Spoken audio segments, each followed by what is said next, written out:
It's Liz Woods, Uh-huh. Lizwoods. Okay, and give me the name of, I guess we'll start with this shop, Okay. first of all. What's the name of it? This is the Rockville Sweet Shop. Rockville Sweet Shop. And your husband is Joe, Joe. and you guys own the restaurant as well. We own the Jailhouse Cafe. Jailhouse Cafe. Okay. And how long has the restaurant been? We've had the Jailhouse Cafe for about 2.5. No, I'm sorry, a year and a half. A year and a half. And so and then we opened this place in September. September of this year. Okay. Okay. Good. Okay. Well, let's start at the beginning, I guess, of what gave you the idea to open this shop up.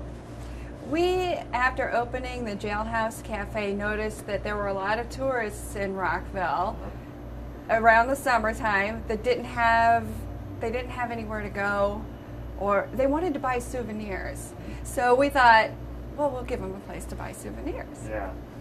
We didn't have an ice cream place on the square. Let me start over. That's okay. We didn't have an ice cream place on the square, and we thought they needed ice cream. The locals also have not had any ice cream around here, so it's nice for the kids. Yeah. So now we're in the holiday season, and you guys, tell me the things that you guys make that are homemade. Okay, all of our fudge is handmade right here on the spot. We do it in our giant fudge kettle. It's back there. We make caramels by hand. We make toffee, dark chocolate with almonds or milk chocolate. We do chocolate covered nuts. We do caramel corn, which is one of my favorite things to make because that actually is a family tradition.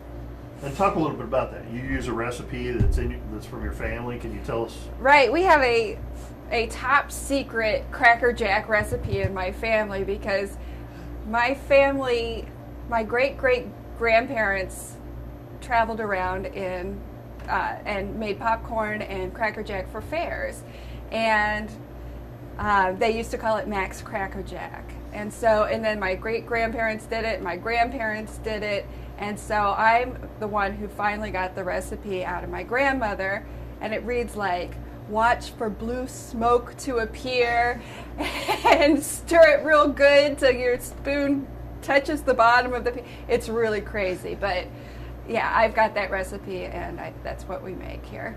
Very cool. And I know you've only been open until September, but what are kind of the favorites that a lot of people come in for? Well, people really like the fudge here. Some of the other things that people like are nostalgic candies. And we've got some really cool gummy candies too that are made here in Indiana. Like we've got Green Army soldiers that are gummy, and they're really delicious. We've got Kanapke nuts, which are made here in Park County by the Kanapke family. And people, of course, love the Jelly Bellies and the ice cream, although the ice cream sales haven't been too great. Yeah, probably not right now. Let's talk a little bit about the kinds of fudge that you make and what are the favorites from people that you've seen come in. Okay. Well, let's see. We try to keep about 14 to 16 varieties on hand at all times, and we do a lot of our flavors are seasonal.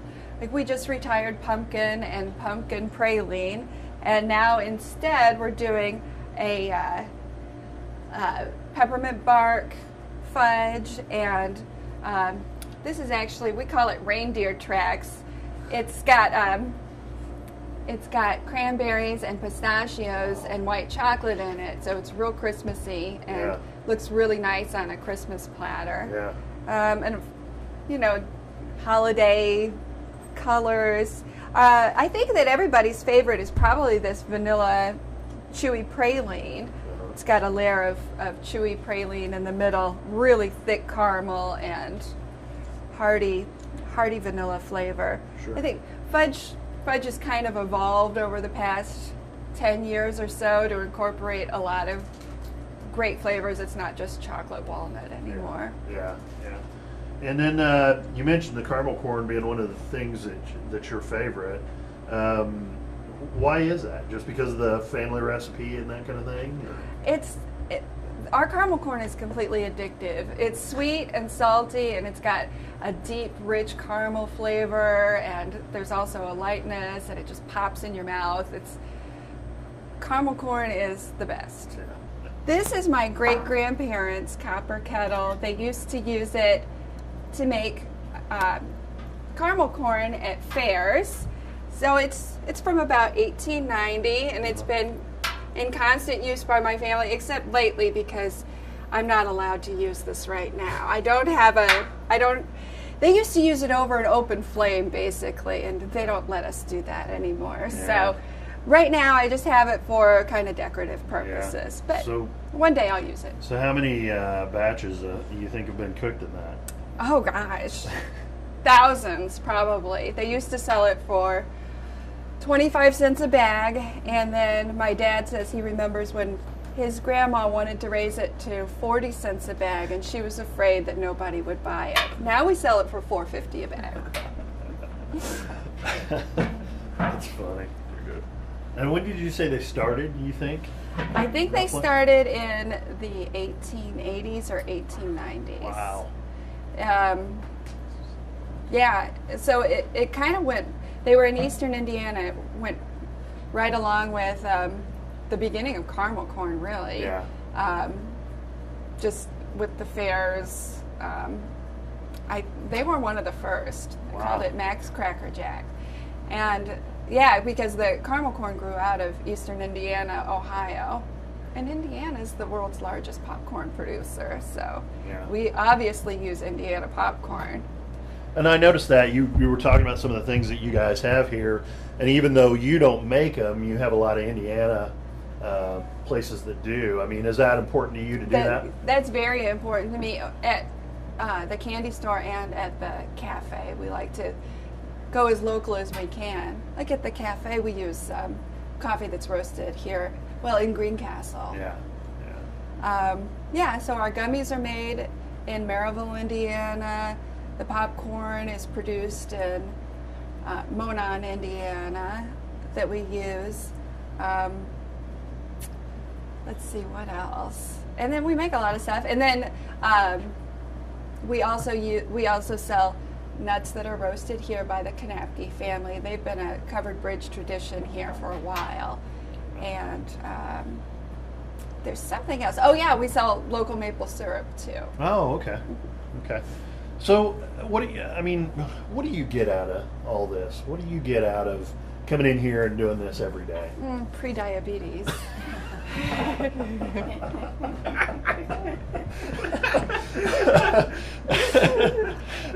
Besides that, I mean, why do you get up every day and come in here to do this?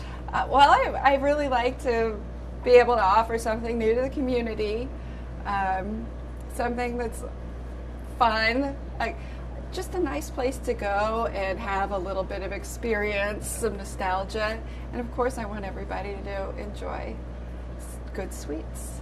And the other thing is, I'm sure you get kids that come in here excited, but like us, we came in and we saw all the stuff that we remember as kids. I mean, what's that mean to you to be able to do that for people like us?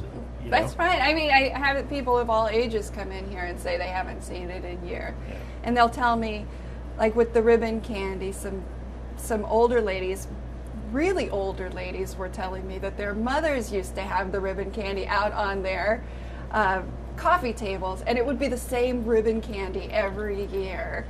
And they picked some up so that they could do the same thing to their grandchildren, not allow them to eat the ribbon candy. So when you're in here, I got to ask you, how much candy do you eat while you're in here? I eat a lot of candy. I eat way too much candy. And it doesn't look like it because I'm kind of skinny, but that's all I eat. My doctor's not very happy with me. That's perfect. All right, cool. Is there anything you'd like to add that I didn't ask you, or anything you think's important to get out there? Uh-huh. Sure, go ahead.